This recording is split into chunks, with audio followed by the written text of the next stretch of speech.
مات فللأمجاد بانيها ومن يسعى إلى العليا. حديثكي شن طبنات عن سهيب بن سنان رضي الله عنه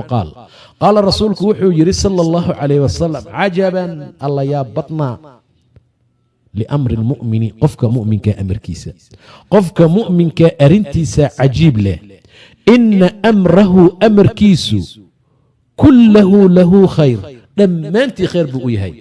وحكستا خير بؤنقنا قفك مؤمن ككله له خير وليس ذلك أرنتانا وما أهان لأحد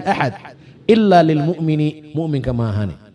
إن أسابته سراء فرحتها دي أصيبتي حالت في عن شكر وشكر فكان خيرا له خير بوهانيسا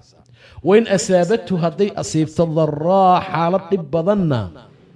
صبر وصبر يا فكان خيرا له خير بوهانيسا الصقا رواه مسلم بحديث كوريي قفك مؤمن كأرتيس والله ياب دتك كلا لمت معها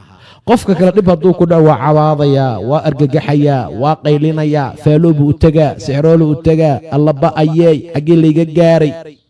mu'minka saas ma aha mu'minka arrintiisu dhammaantii khayr bay u tahay dhib hadduu u dhaco waa khayr